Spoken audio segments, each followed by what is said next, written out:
આજે જ્યારે આપણે સૌ પ્રમુખવર્ણી દિનનો ઉત્સવ ઉજવી રહ્યા છે, તે વખતે એક વિચાર સૌ કોઈને આવે છે કે સમગ્ર BAPS સ્વામિનારાયણ સંસ્થાની અંદર આ દિન ઐતિહાસિક છે.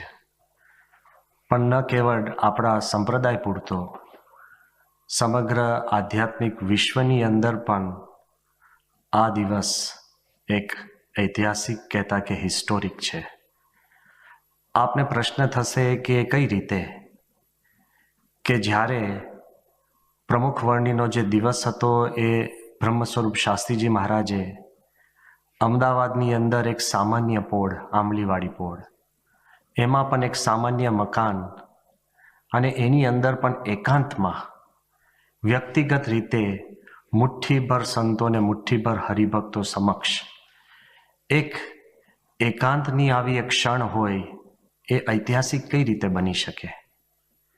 પણ જ્યારે વ્યક્તિ પોતે ઐતિહાસિક બની જાય છે, વ્યક્તિ પોતે વૈશ્વિક બની જાય છે, ત્યારે તે વ્યક્તિની આવી ક્ષણો પણ ઐતિહાસિક અને વૈશ્વિક બની જતી હોય છે.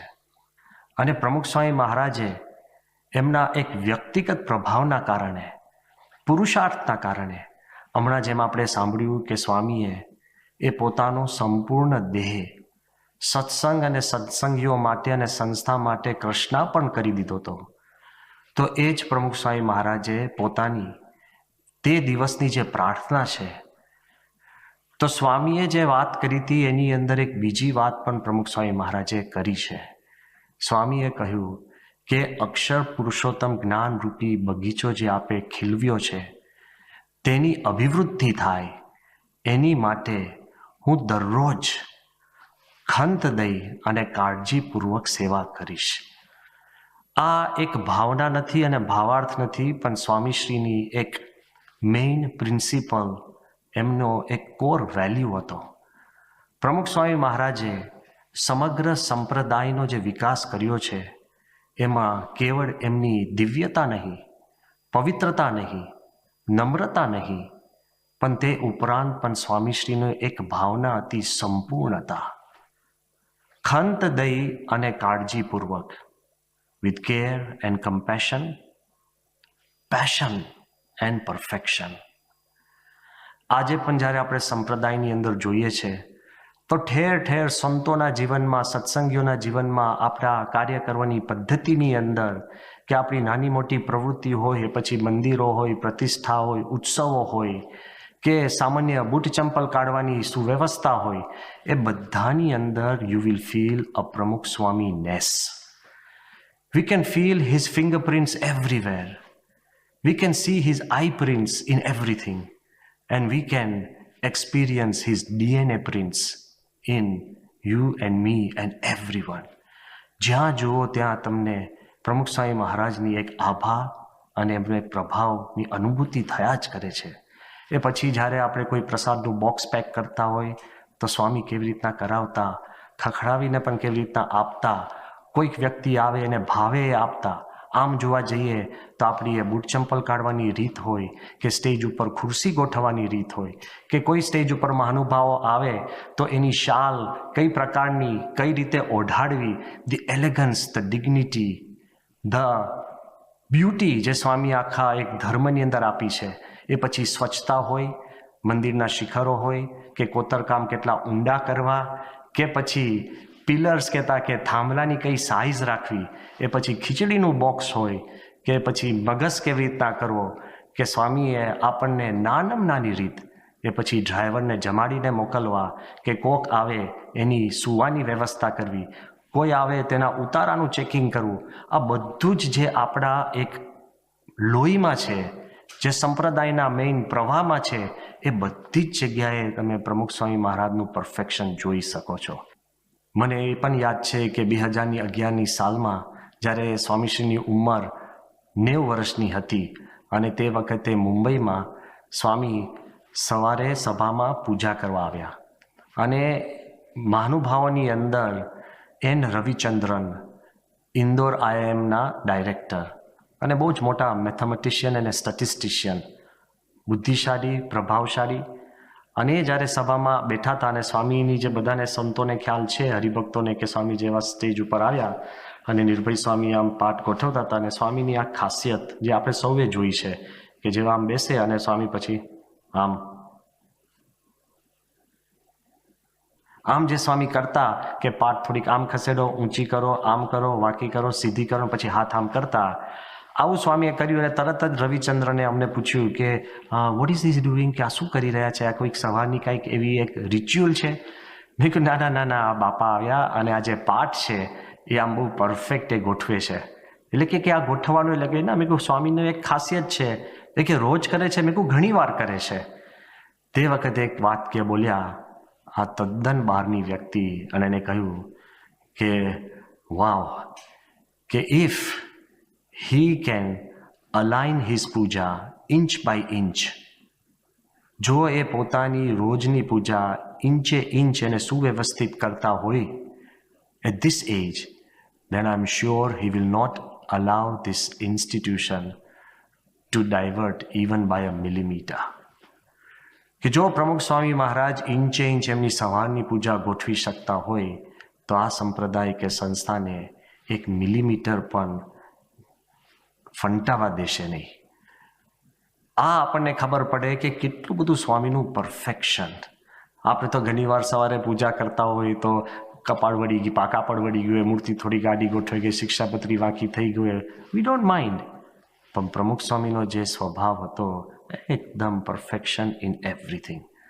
ત્યાં સ્વામીનું પૂરતું નહોતું કે એમની એક ભાવના કે overall how he wanted the સંપ્રદાય ટુ મૂવ, પણ એમના તમામ કાર્ય અને કર્મ પણ આપણે જોઈએ ને તો દરેક સંતોને આવા ઢગલા પ્રસંગો હશે કે સ્વામી નાનામાં નાની વાત. એક પ્રસંગ મને અત્યારે યાદ આવે છે 2008ની સાલનો, કે જ્યારે જામનગરનો ખાતવિધિ થતી હતી.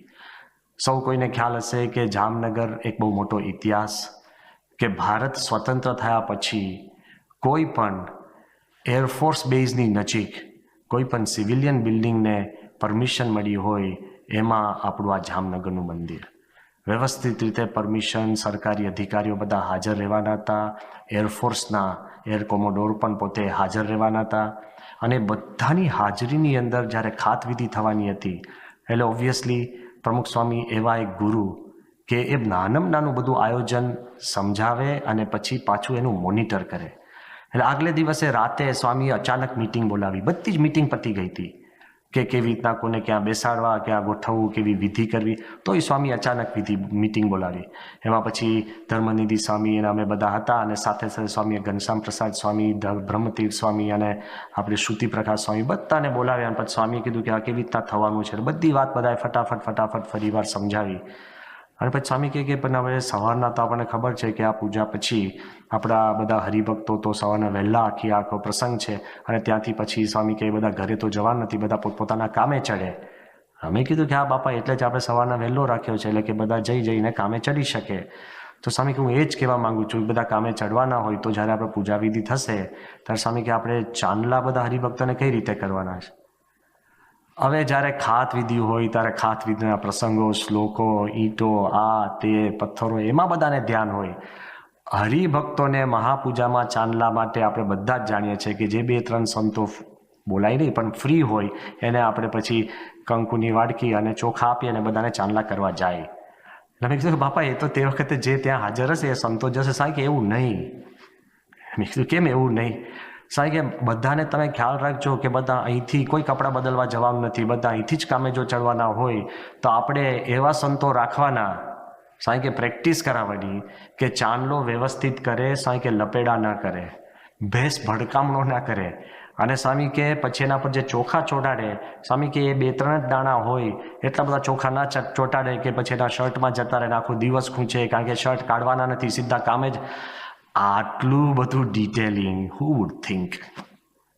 હરિભક્તોને ચાંદલો કોણ કરે અને કેટલા ચોખા ચોટાડવા, this was the level of perfection the Pramukh Swami expected from અસ. કયા લેવલે સ્વામીએ સંપ્રદાય અને આપણી રીતભાત અને રીતિ રિવાજ મૂકી છે. બધા જ આપણે આંખો બંધ કરીએ તો નાની નાની બાબતમાં આપણને સમજ પડશે કે સ્વામીએ ક્યાં સુધી આપણને શીખવાડ્યું છે. ઓફકોર્સ હિઝ ફિંગરપ્રિન્ટ્સ વર એવરીવેર. ઓફકોર્સ હિઝ આઈપ્રિન્ટ્સ વર એવરીવેર.